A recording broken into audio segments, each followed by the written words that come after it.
different.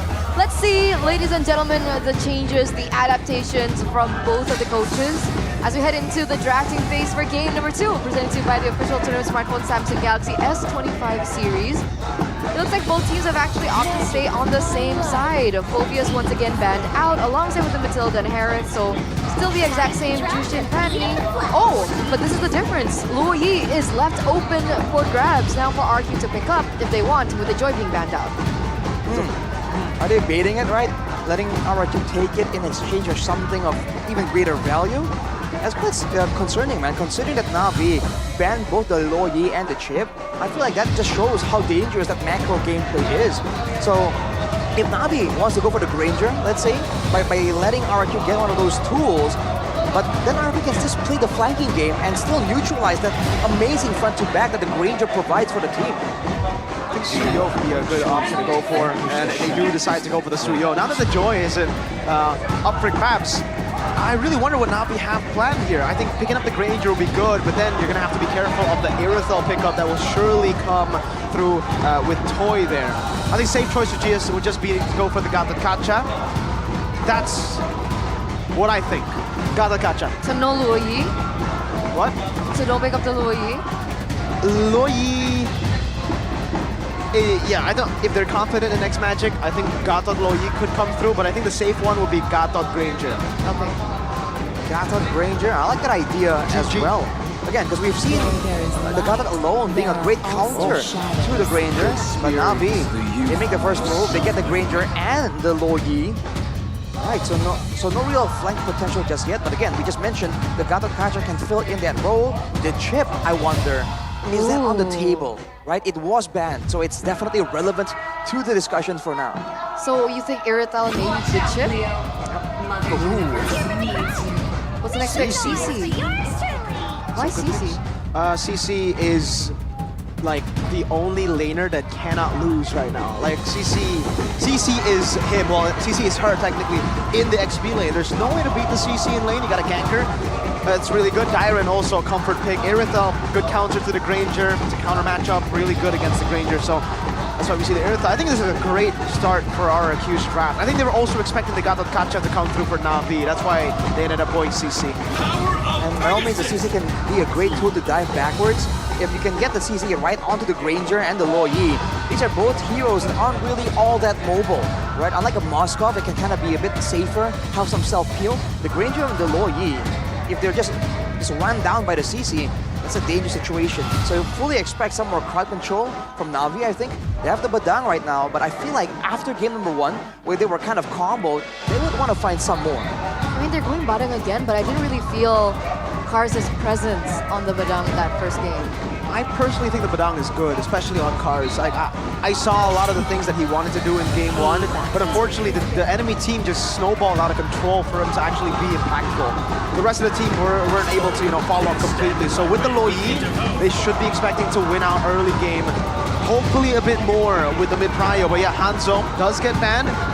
Hanzo, first appearance is a ban in the second phase for RQ. Well, the Farsa banned out by Navi themselves.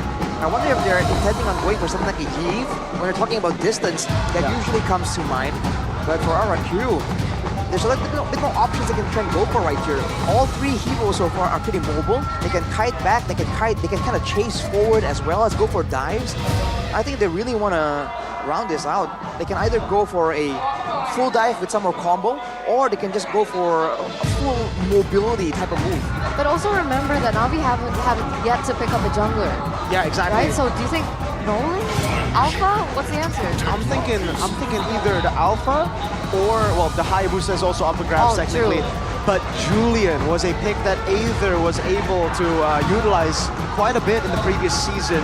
I don't know if he wants to go back to the Julian here, because Julian Florin has been terrorizing ranked games in Indonesia. I don't know about you guys in the other regions. So Badang Granger plus Julian Florin looks like a very, very tanky composition with a lot of sustain in the mid to late game. They end up getting the Nolan out of the way. So something that can actually clear faster than the Suyo ends up being the GK in the end. So no hope, I guess, for the Julian. I think perhaps maybe it's still possible, but I don't think safer they can choice go would be alpha. Alpha. Tigreal, Edok, though. What? They can't go alpha here, right? Yeah, it's not the CC, best, but at least you Tigreal. control the neutral objective.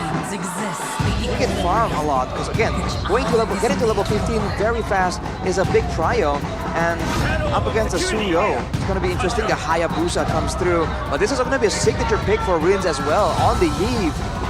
You're going to have a lot of slows and also a lot of ways to capitalize. It's just a lot more all-rounded for RRQ, whereas for Navi, it's looking a bit more all-in for sure. Yeah, they have the Luoyi, they have the Badang, they have the Gatot. I'm also excited to see Aether's performance, honestly, on an assassin like this Hayabusa.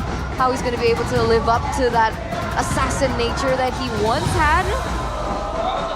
They gotta be careful in the early game though, right? For the Hayabusa, neutral objective control isn't really the best. You need to get kills to snowball, to be impactful in the game. And I think RRQ, despite, you know, having the Eve, Iritha, a lot of squishy members, they have a Suyo and Tigreal, two really good picks to try to catch the Haya early. So let's see how this all pans out. Ladies and gentlemen, as once again, we welcome you into the land of Dawn. Game number 2, match point in for RRQ as they hold 1 point over Navi. And the big question is, can Navi turn this game completely around and force the game numero 3? All right, man. I mean, I'm concerned about how the synergy with the diversion is going to work for Navi. Because at this point, they can all relocate, but they don't really have a solid, reliable way to actually go for those pickoffs. You can go for that harass. But in the laning phase, Gatot Loyi, the mid lane, is definitely oppressive. But that's not new. In Game 1, that was kind of the similar story for Navi. Looking at the emblems though, Master Assassins for Toy on the Irithel. And, you know, against a physical threat, but look at this, whoa! Hanafi Going revitalized already. Aether jumping back and forth, so Sujin caught again, is able to escape. No more quad shadow there, so Sujin does end up getting the lethal Wanderer. And Aether is now on the way to purple. So Sujin, level lead, mid lane. X-Magic, no mana, Rins. Now bullying him and Hanafi. So this is a little bit of a similar story as we saw in game number 1, right? It was Navi putting the pressure in the early game. Oh, wait a second, 1v1? Yeah, not too sure about that. Oh, Soul Sever does the same damage there. Setsujin can blink out of the shadow kill. That's a concern for the Hayabusa. That was close. But again, like you mentioned, right? Aether needs to pick up the pace, right? He needs to utilize the kill pressure that the Hayabusa can have in the early game because of the lack of control over the neutral objectives. We also saw earlier on, audience prediction, not surprised, 88% RQ. I'm curious to see how Navi is going to adapt when it comes to the ganking of the side lanes. Because earlier, they had some prio in the mid lane. The side lanes are relatively left to its own devices. And in Game 1 was the Granger along with the CC, right? But oh, look at this, Navi! Should be able to survive for now. Rins has broken him down. Does he commit to RWM? Yes, he does! Hanafi!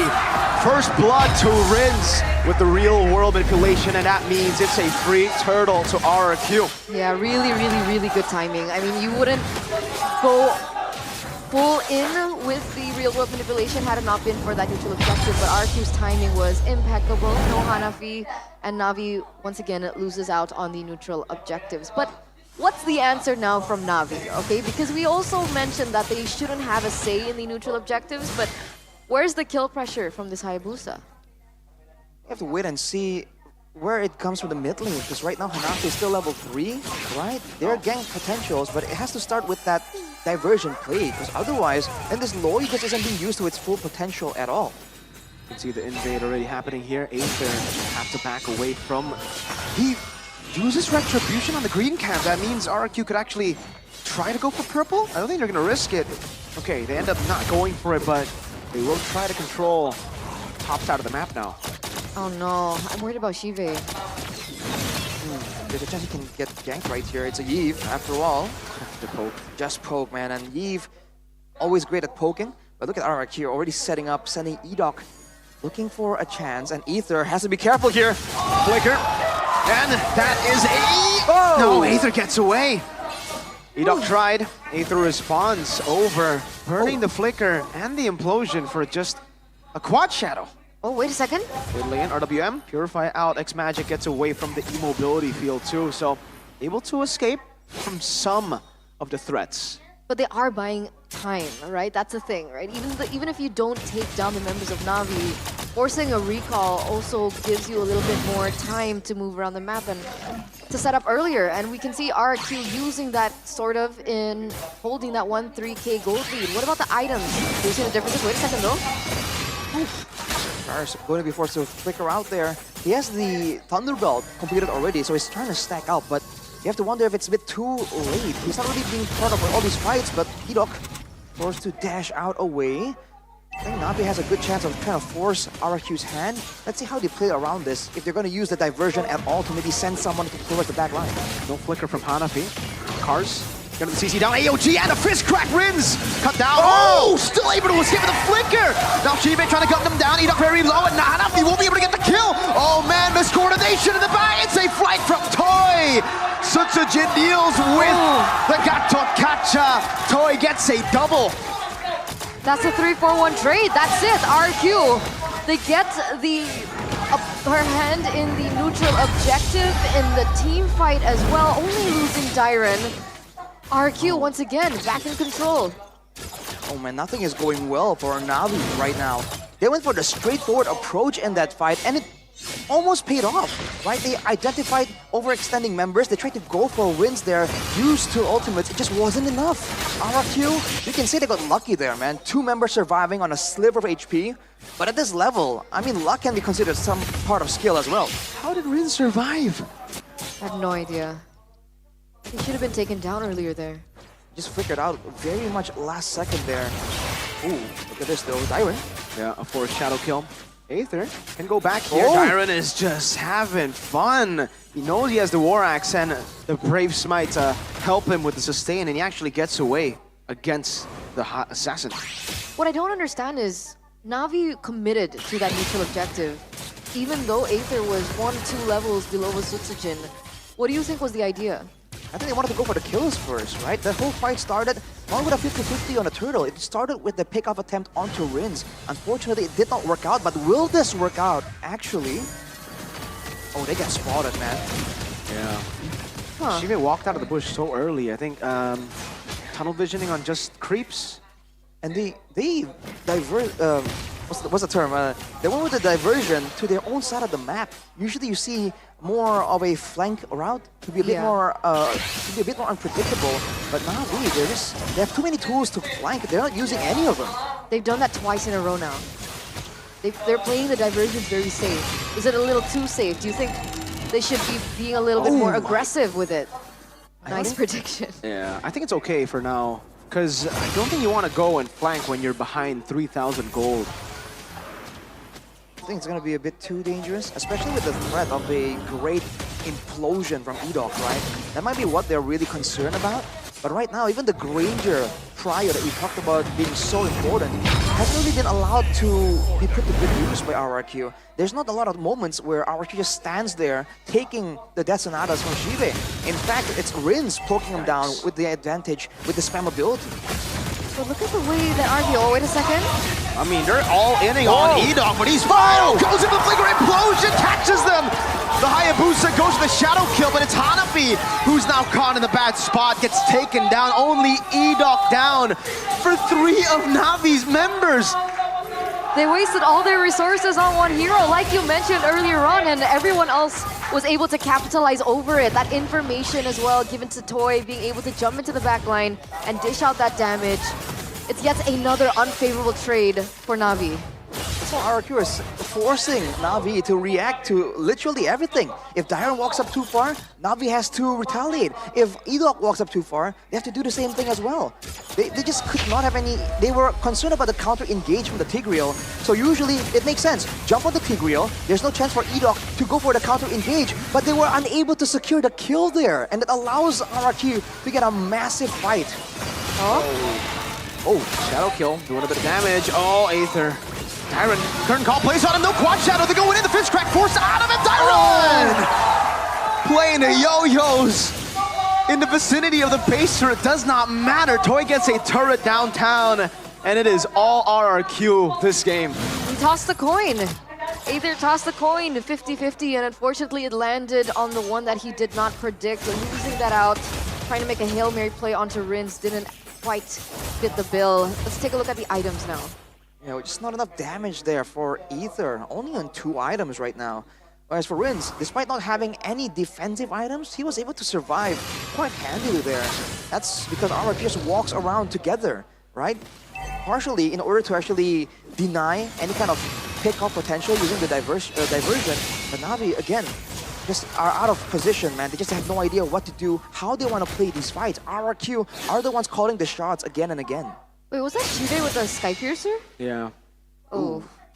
9-minute Sky Piercer in a game where they're Oh, I 6k gold behind. Did Sky Piercer, he picked up the Sky Piercer early. Did he sell it and Right. buy it again, that means? Oh, diversion play. Let's Oh. see. Oh, here we go. Wait a minute. Rins is there. Do they Does he realize know? though? The Lord just gets taken for free. Rins catches them, knows they are behind, no. and now they are caught in enemy territory. That's a stun over Aether, trying to go for the shadow kill. He goes in for Rins in the end, and his 2 members actually taken down. Hanafi walks up, but Tyron comes in to clean them up. Hanafi? The vengeance. Toy with a double, and Tyron 2. That is 2 doubles, a complete wipe out, and a disaster for Navi. Oh, man. Oh, man. They were trying to use that diversion play to turn things around. But I guess they were banking on the fact that they were not seen. Well, feels bad. You gotta be more proactive than that. They were sitting in that bush for a bit Quite a too long time, yeah. And at that point, the fight got started with all of them getting spotted by Rins with a great Void Blast. That's the other advantage of having a Yeve, the spammability. Spams it out in the bush, catches them, and at that point, they're just stuck, man. It's checkmate, literally on the chessboard of Rins on the Yeve. They can't get anywhere, but Lidok! Another implosion and Aether! Again, it has happened. Tyron against Foy. The baggy does not care. Continues to dish out damage, gets pulled back, and finally, Tyron pays the price of overextending. Still 1-for-1 trade though, right? Aether was down, one member down to try and lead onto the inner turrets. It looks like it could be defended. They're defending it. They are defending it with Tyron down. Gonna be a bit too risky for RRQ to just go for a fight. Only Edok as the sole frontline. Their whole playstyle hinges on Tyron and Edok coordinating on who's the frontline, who's the counter engage. Whoa! No fault. Aging sound space going to be very low. Taunted up the hell. Hanafi gets the shutdown, revitalized as well. So Jin trying to dish out some damage, will be able to back away. Pull down, now diversion. Where are they going to be sent? Right there. Spot shadow over. Aether fall over the trap. Kill it now. Goes in. Jin very low. Oh my god. 1 HP gets away. Lanes with the real world manipulation. Catches everyone. And now it is Zagic left to go up against Tyron. 1v1. It's me and you. A mage against a fighter with a calm. RQ sealing the deal for a clean sweep. Going up. They will wait mini wave 6 for Hanafi. They cleared 2 for Hanafi to respawn. That is a 2-0 clean sweep for RQ. Welcome to the Brawl server, ladies and gentlemen. Hail come with very aggressive maneuvers. That first flicker from Cars followed in with